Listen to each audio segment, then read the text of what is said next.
Morning. ગયા લેક્ચરમાં આપણે શીખ્યા હતા કે જે લઘુ પોષક તત્વોની વિષારિતતા શું છે. વિષારિતતા એટલે લઘુ પોષક તત્વોને વનસ્પતિને ખૂબ જ ઓછા પ્રમાણમાં જરૂરિયાત હોય છે, છતાં જો વધારે પ્રમાણમાં પડી જશે તો પણ નુકસાન થાય છે, ત્રુટિજન્ય અસરો જોવા મળે છે. તો એક લઘુ પોષક તત્વને કારણે ઘણા બધા બીજા પોષક તત્વો જે છે વનસ્પતિને મળતા બંધ થઈ જાય છે. એવું થઈ જાય એટલા માટે વનસ્પતિને ત્રુટિજન્ય અસરો જોવા મળશે. ત્યાર પછી આપણે શીખ્યા હતા કે જે આ આયનો છે કે ખનિજ પોષક તત્વો છે એનું વહન કેવી રીતે થશે. તો તેના માટે આપણે જોયું આયનોના વહનને સામાન્ય રીતે શું કહેવામાં આવશે? ફ્લક્સ. ફ્લક્સ કહેવામાં આવશે. જો કોષોની અંદરની તરફ વહન પામે તો તેને ઇનફ્લક્સ, કોષની બહાર વહન પામે તો તેને ઈ ફ્લક્સ તરીકે ઓળખવામાં આવે છે. ત્યાર પછી આપણે શીખીશું દ્રાવ્ય પદાર્થોનું સ્થળાંતરણ. તો ખનિજ ક્ષારો જલવાહકના માધ્યમથી પાણીના ઉર્ધ્વ પ્રવાહની સાથે વહન પામે છે. ઉર્ધ્વ પ્રવાહ એટલે ઉપરની તરફ આ રીતે વહન પામશે. જલવાહક પેશી મૂળ છે, મૂળ દ્વારા પાણીનું શોષણ થવાનું. તો પાણીના શોષણની સાથે સાથે ખનિજ ક્ષારો પણ જલવાહકના માધ્યમથી શું કીધેલું છે? જલવાહકના માધ્યમથી પાણીના ઉર્ધ્વ પ્રવાહની સાથે વહન પામે છે, જે વનસ્પતિમાં બાષ્પોત્સર્જનથી સર્જાતા ખેંચાણ બળ દ્વારા ઉપરની તરફ પાણી ઉર્ધ્વગમન પામે છે. જે તમે 11th ચેપ્ટરમાં ડિટેલમાં શીખીશો કે બાષ્પોત્સર્જન શું છે. તો જે બાષ્પોત્સર્જનના કારણે પાણી જે દૂર થાય છે એના કારણે જે ખેંચાણ બળ ઉત્પન્ન થાય છે. બાષ્પોત્સર્જનથી વનસ્પતિમાંથી પાણી જે દૂર થાય છે એના કારણે ખેંચાણ બળ ઉત્પન્ન થાય છે અને પાણી ઉપરની તરફ ઉર્ધ્વગમન પામે છે. એક સિમ્પલ જોઈ લઈએ તો એટલા માટે આ જણાવવું પડે છે તમને કે આ ચેપ્ટર હજુ ચાલ્યું નથી, એટલા માટે તમને લોકોને સમજી લો કે આ મૂળ છે જમીનમાં. આ વનસ્પતિનું પર્ણ છે, ઉપરનો ભાગ છે. તો મૂળ દ્વારા પાણીનું શોષણ થશે, પણ પ્રથમ બાષ્પોત્સર્જનથી પાણી જે છે ઇવોપરેટ થશે, દૂર થશે. તો ત્યારે આ ઘટક જે છે તાણ અનુભવશે, એટલે બીજા ઘટકમાંથી પાણી મેળવી લેશે આ ઘટક. તો આ ઘટક ફરીથી તાણ અનુભવશે. તાણ અનુભવશે મીન્સ એને પાણીની જરૂરિયાત રહેશે. તો આ એ રીતે એક ઘટક બીજા ઘટકમાંથી પાણી મેળવી લે છે અને એ રીતે ખેંચાણ બળ ઉત્પન્ન થાય છે. જે ખેંચાણ બળ આમ નીચેથી ઉપર તરફ પાણીનું ખેંચાણ ઉત્પન્ન થાય છે, એટલે જમીનમાંથી પાણીનું શોષણ કરશે મૂળ અને એ જલવાહક પેશી દ્વારા ઉર્ધ્વગમન નીચેથી ઉપરની તરફ જાય છે. તે દરમિયાન આ જે જમીનના ઘટકો છે એમાંથી ખનિજ પોષક દ્રવ્યોનું પણ શોષણ થાય છે અને જલવાહક પેશી દ્વારા ઉપર સુધી પહોંચે છે. ખ્યાલ આવે છે? તે ઉર્ધ્વગમન શું છે ખબર પડી. બાષ્પોત્સર્જન દ્વારા પણ ખેંચાણ બળ ડિટેલમાં તમે 11th ચેપ્ટરમાં શીખશો, પણ હજુ તમને ચાલ્યું નથી એટલે રફલી આકૃતિ ડ્રો કરી તમને સમજાવું છું કે પાણીનું જ્યારે બાષ્પોત્સર્જન થાય છે, પર્ણમાંથી જ્યારે બાષ્પોત્સર્જનની ક્રિયા થાય છે ત્યારે ખેંચાણ બળ ઉત્પન્ન થાય છે અને એને કારણે મૂળ જે છે એ પાણીનું શોષણ કરે છે. તો આ રીતે પાણીનું શોષણ થાય છે ત્યારે એની સાથે સાથે ખનિજ દ્રવ્યો, ખનિજ ક્ષારો પણ જલવાહકના માધ્યમથી પાણીના ઉર્ધ્વ પ્રવાહની સાથે વહન પામે છે. એટલે જલવાહક રસના વિશ્લેષણથી ખનિજ ક્ષારોની હાજરીને તેમાં જાણી શકાય છે કે તેઓ ખનિજ ક્ષારો ધરાવે છે. વનસ્પતિઓમાં રેડિયો સમસ્થાનિકના ઉપયોગથી પણ તે પ્રમાણિત કરી શકાય છે કે ખનિજ તત્વો વનસ્પતિમાં જલવાહકના માધ્યમથી પરિવહન પામે છે. તમે જલવાહકના માધ્યમથી પાણીના વહનની ચર્ચા પ્રકરણ 11માં કરી ચૂક્યા છે. તમારું હજુ ચાલવાનું બાકી છે, પણ ચાલશે એટલે તમને આઈડિયા આવી જશે. જેમાં સંદ્રવ્ય પથ અને અપદ્રવ્ય પથની વાત કરેલી છે, જે આજે શીખીશું. અત્યારે જરૂરી છે થોડું, એટલા માટે બધું 11th ચેપ્ટરમાં આવવાનું જ છે તમને. ચેપ્ટર 11 જોશો ત્યારે આવશે જ, પણ અત્યારે જરાક ચાલ્યું નથી એટલે ઉપર તમને સમજાવું છું. તો સૌ પ્રથમ જોઈએ અપદ્રવ્ય પથ. તો કોષ દિવાલના માર્ગે તેમજ આંતરકોષીય અવકાશના માર્ગે એક કોષમાંથી બીજા કોષમાં પ્રસરણ અને પાણીના સામૂહિક વહન દ્વારા થતા વહનને અપદ્રવ્ય પથ કહે છે. જોયું શું કીધેલું છે?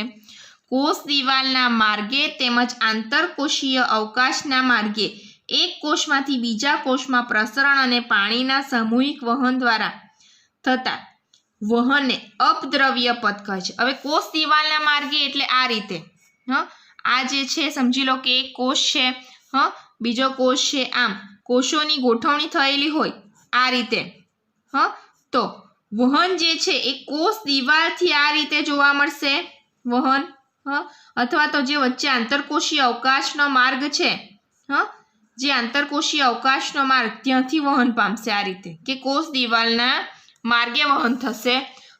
તો કોષ દિવાલના માર્ગે તેમજ આંતરકોષીય અવકાશના માર્ગે એક કોષમાંથી બીજા કોષમાં પ્રસરણ અને પાણીના સામૂહિક વહન દ્વારા થતા વહનને અપદ્રવ્ય પદ કહે છે। ભૂમિમાંથી આયનોનું વહન થવાનું અધિસ્તરીય કોષોની કોષ દિવાલમાં જશે, ત્યાંથી બાહ્યકના કોષોની કોષ દિવાલમાં, ત્યાર પછી અંતઃસ્તરના કોષોના કોષરસ, પરિચક્રના કોષોની કોષ દિવાલ, અંતે જલવાહકના ઘટકોમાં તેની જમાવટ થશે અને ત્યાંથી પછી એક અંગમાંથી વનસ્પતિના બીજા અંગમાં વહન થશે। હવે આ અધિસ્તર શું છે, બાહ્યક શું છે, અંતઃસ્તર, પરિચક્ર તમે શીખી ગયા અગાઉના ચેપ્ટરોમાં, શીખી જ ગયા છો ને તમે લોકો કે આ રીતે સૌથી બહારનું સ્તર અધિસ્તર, પછી અધઃસ્તર આવશે, પછી બાહ્યક આવશે, પછી સૌથી અંદરનું અંતઃસ્તર આવશે, પછી પરિચક્ર આવશે અને લાસ્ટમાં જલવાહક અન્નવાહકની ગોઠવણી આવશે। તો આ રીતે બધા સ્તરો તમને ખબર છે। તો અહીં આ સ્તરમાંથી એક સ્તરમાંથી બીજા સ્તરમાં, બીજા સ્તરમાંથી ત્રીજા સ્તરમાં એમ વહન થશે। તો અહીં કોષ દિવાલના માર્ગે કે આંતરકોષીય અવકાશમાંથી વહન પામશે। જ્યારે સંદ્રવ્ય પથની વાત કરીએ તો કોષો વચ્ચેના કોષરસ તંતુ દ્વારા થતા વહનને સંદ્રવ્ય પથ કહે છે। શું કીધેલું છે? કોષરસ તંતુ દ્વારા, એટલે કે આ જે કોષ છે, બીજો કોષ છે, તો તેમાં સીધું અહીંથી અહીં આ રીતે વહન જોવા મળશે, અથવા આ રીતે કોષ હશે તો આ રીતે વહન જોવા મળશે કોષરસ તંતુ દ્વારા અહીંથી એક કોષમાંથી બીજા કોષમાં। અધિસ્તરના કોષરસ જોયું, ત્યાર પછી બાહ્યકના કોષરસ, સીધું કોષરસમાંથી જ વહન થવાનું। પેલું કેવું કિનારી કિનારી પરથી વહન થતું હતું આ રીતના, ખ્યાલ આવે છે તમને લોકોને?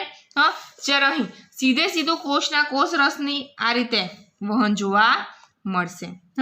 તો અધિસ્તરના કોષરસ, બાહ્યકના કોષરસ, ત્યાર પછી અંતઃસ્તરના કોષરસ, પરિચક્રના કોષરસ તંતુ દ્વારા અને અંતે જલવાહકના ઘટકોમાં। અને જલવાહકના ઘટકોમાંથી તો પછી સીધે સીધું ક્યાં વહન થવાનું? બીજા બધા વનસ્પતિના ભાગોમાં જોવા મળશે। આમ ખનિજ તત્વોનું વહન જલવાહક પેશીમાંથી તેમનું વહન પાણીના રસારોહણની સાથે સાથે થાય છે। જલવાહક પેશીમાંથી પાણીનું જે વહન થવાનું એ રસારોહણ દ્વારા, એટલે ઉપરના ભાગો સુધી પહોંચવાનું પાણી, તો એની સાથે સાથે ખનિજ દ્રવ્યો પણ વહન પામશે। એટલે બંનેના પાણી તથા ખનિજ દ્રવ્યોના વહનના દર એકમેક સાથે સંકલિત જણાય છે। એટલે સીધું પછી જુદા જુદા ભાગોમાં એનું પાણી સાથે વહન જોવા મળશે। કોનું? ખનિજ દ્રવ્યોનું। ઓકે, ત્યાર પછી આપણે જોઈએ ભૂમિમાં આવશ્યક તત્વોના સંચય સ્થાન તરીકે। તો મોટાભાગના ખનિજો વનસ્પતિઓની વૃદ્ધિ તેમજ વિકાસ માટે આવશ્યક છે।